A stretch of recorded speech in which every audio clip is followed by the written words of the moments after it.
What's going on? Welcome back to the channel, guys.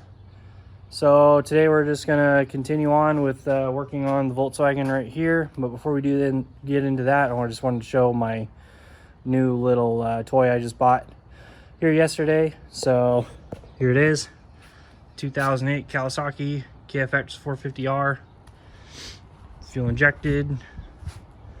It's got the DMC dual exhaust. It's already got a programmer. It's got a Canon air filter and the adapter to be able to put the big filter in there. I'm going to change that to at a later date to the FIC full intake box. But as you can see, it's got Nerf bars, and over here we got a full set of paddles and front runners for it. But yeah, there will definitely be more of this bike on the channel. I'm actually getting ready to head to the dunes tomorrow out in Moses Lake. I got a couple things I got to do to this in the morning. Change the oil. I'm going to change the spark plug in it, and then I got to correct the toe on this tire because it's a little off. And from there, load it up in the old Dodge over here, and we're going to head out to the dunes for the weekend and go ride. But just wanted to show you that, guys, so you can see what other kind of content is going to be on here on the channel. Overall, pretty sweet quad. I guess I can fire it up too.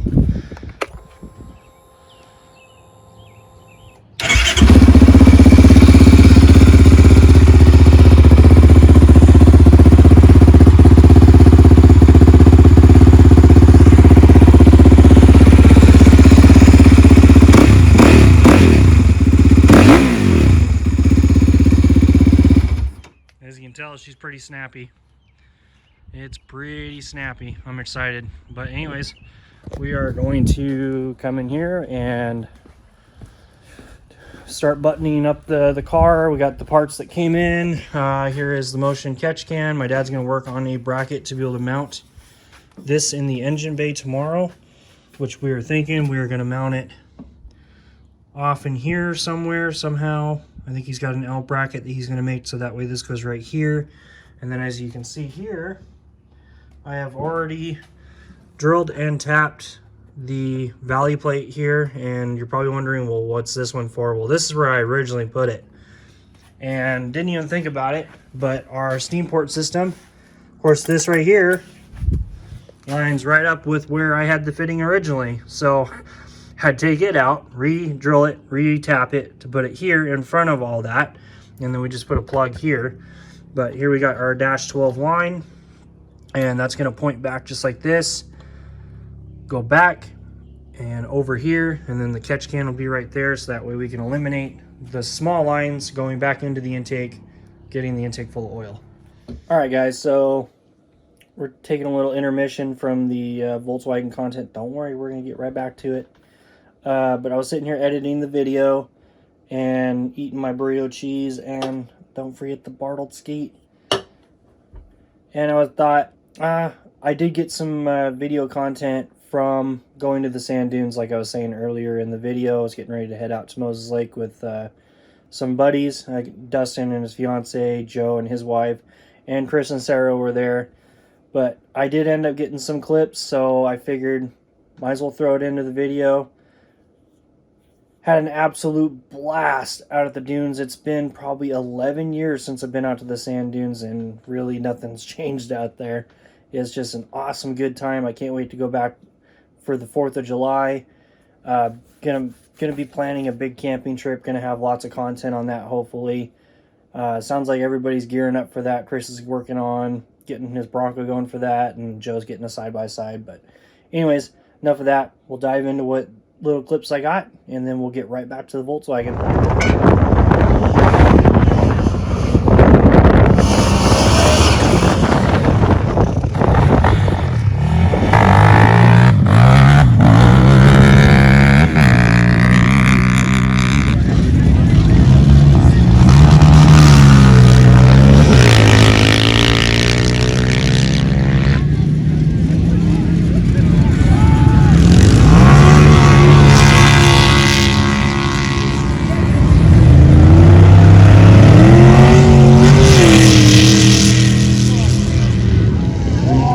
Alright, so we made it back from the dunes in one piece.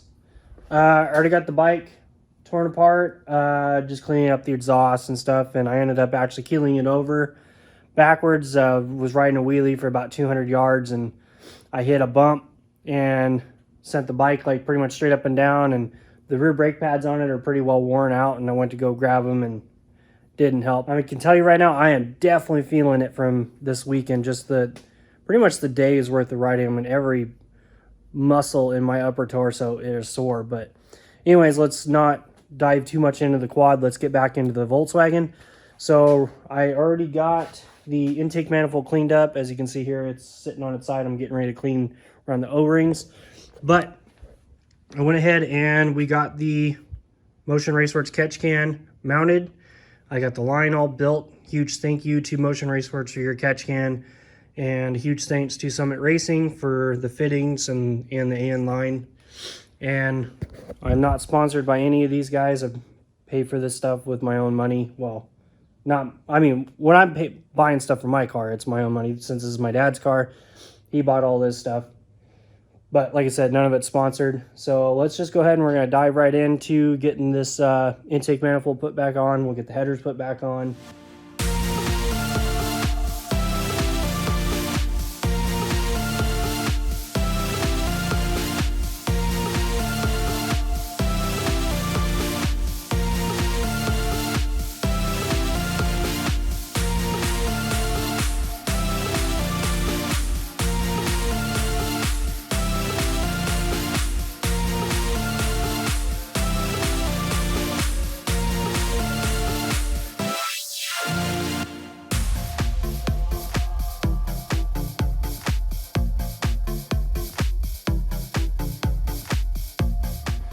All right, so it's the next day. I've been inside fighting with my laptop for like the last, I think, 2.5 hours of trying to get the correct software downloaded to be able to get into the Holley HP on the Volkswagen.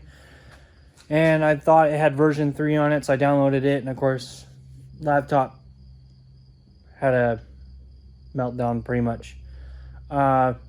Anyways, get version 3 downloaded. Come out to the car, and then it tells me, oh, well, you need version 4. Oh my God. So frustrated. So delete version 3, go in there, download version 4, come out here. Oh, well, now the firmware doesn't match up. Oh my God. So now we are in the middle of downloading version 4, but we'll go and show you. Here's the whole engine all put back together. The wideband's just chilling there because I don't have the exhaust on the car yet, but the tranny's in it. Everything's nice and neat and tucked up in there. I have all the injectors unplugged because I want to crank it over and see if get the oil pressure to work, see if this new sensor works. I just want to make sure we have oil pressure before I actually will let it fire. And I'm just going to fire it open headers without the wideband. I'm going to go in and I'm going to turn the closed loop and the learn completely off, so it's just running off the base fuel map, which the original map worked pretty good.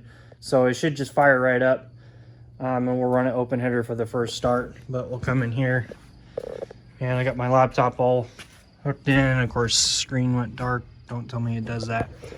So yeah, right now it's updating the firmware to whatever the newest stuff is for the version 4, and then eventually we're gonna have to change this all to version 6. And then we gotta learn how to update the firmware on the dash so then they talk to each other, and yeah, I don't know. All the Holley HP and the Dominator stuff, the software is really new to me. I'm so used to the Terminator and the Sniper. So this is a new learning curve for me. But as soon as we get the firmware updated, which I'm sure it's gonna be a while. What does it say? It says I got about 7 more minutes left. So as soon as we get the firmware updated, I'll turn the phone back on and yeah, see what we can come up with. All right, so after playing with update the firmware here and there and everywhere else, I finally got the oil pressure sensor changed over. For whatever reason, it was set as a Chrysler one, but now that we have a Holley one in it, we have all the oil pressure at 62 PSI just cranking. And for whatever reason, my laptop freaks out when I try to turn the car over. So that's a new one. I haven't seen that one yet. But anyways, let's go back into here. Okay, I got to turn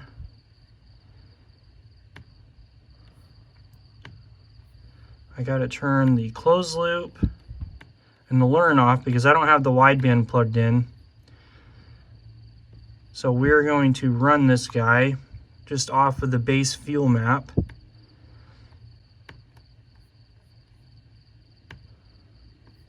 Okay, so that should be good. So I'm gonna undo that because my laptop is like freaking out when I try to do that. Anyways, we'll come out here and we'll plug all the injectors back in and we're gonna fire this backer up. 1 injector, 2 injector, 3 injector, 4 injector. Oh boy. 5 injector, 6, 7, 8. Okay guys, the moment of truth. Oh God, I'm scared. Here we go.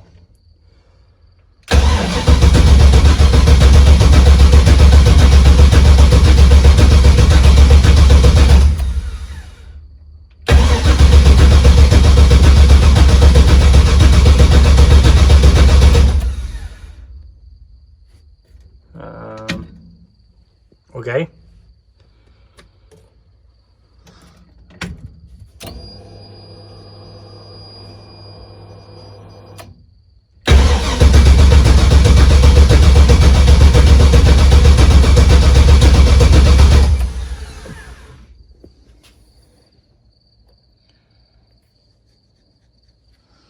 I'm confused.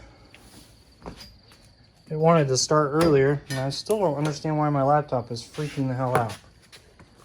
So I'm gonna pull it out of the car. It's like Joe just got here.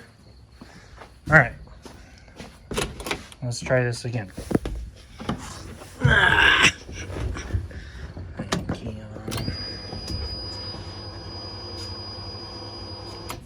Connect back to the car. Okay.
So we're going to rewind a little bit and touch back on why the car was not starting. I honestly don't know what really fixed it. But as you guys were seeing, my laptop was freaking out every time we would go to start the car. I tried unplugging it, as you guys saw. That didn't do anything. So I went back through and we did a TPS auto reset because I know that's like a big thing that you have to do on the Terminator X to make sure that, you know, the TPS is 0 when it's 0 and 100% when it's 100%. So I don't know, maybe with reflashing the firmware, maybe the TPS was off within the computer. I don't know why I didn't take the time to actually look at the percentage and see if it was way out of whack or whatever. But anyways, I did the TPS auto reset, and then I moved the laptop from down at the floor where you guys saw, and then I put it on the seat, and as you guys saw, it fired right up. So I don't know if the TPS auto reset fixed it, or if my laptop was doing some weird interference stuff down there. I don't know. But now with it sitting there, it doesn't turn off when you go to start it. Hey, did you work hard, or are you hardly working over there? Working hard. You sure? Dustin's over there being a poo nanny. Poo nanny. You're a poo nanny. I guess so.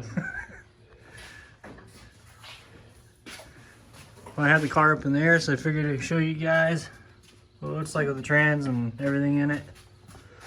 Like you said, this guy, she tight.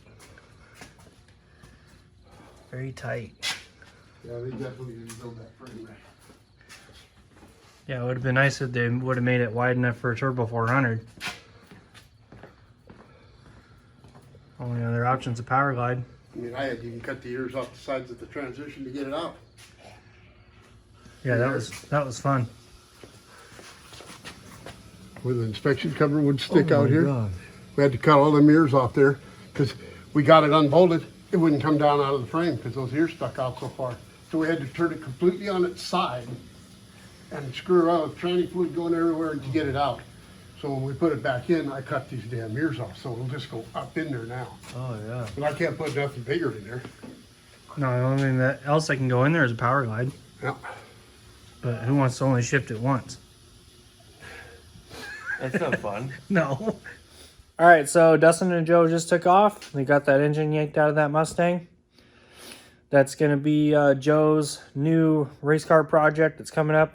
We'll probably cover that later on the channel. He's building kind of like more of a street car, like kind of like what I have with the Mustang over here, versus his other car is fully gutted out and everything, and he wants to go back to the street car life. But we'll cover that at a later date. I'm sure it'll be here, and I'm sure I'll probably make videos on it and stuff. But got the car lowered down here.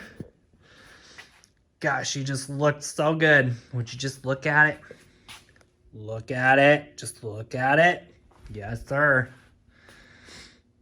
But we got a few things left to button up on this. I got some hooks I got to weld on the bottom here to be able to tie the car down a lot easier when we put it in the trailer. Top off some fluids and do a couple of little things. We got to raise the front end up. Other than that, we should be able to possibly back the car out of the shop tomorrow night when I get home from work and check coolant, and we'll do another heat cycle, and I got to get some oil coming. I like to run the AMS oil. Everything's going to run on AMS oil, 1030. That's what I'm running in my car.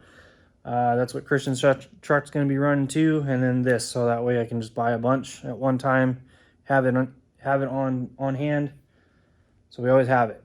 And then it's nice because everything's running the same weight oil. But yeah, definitely got a lot accomplished on this guy. I'm super happy that the oil pressure seems like it's cured. Like I said before, cold start was about 35 to maybe barely touch 40 psi even when it was like 20 degrees out here. Now we fire this bad girl up, we got 75 to 80 psi, so we're dialed in that department. After I let the fans cycled and thermostat open and everything, got some heat into the motor. I think the lowest I saw the oil pressure get down to was like 62 psi, which is awesome, versus before was 25 psi. So again, massive increase in oil pressure. Those bearings are definitely wiped out, and then this Super Trick oil pump from Precision Oil Pumps is doing its job. So yep, definitely glad that this guy is pretty much wrapped up. We will have more content coming on the car here pretty quick, and probably some more content on the Kawasaki, and then I'm still waiting on some other stuff from the Grom.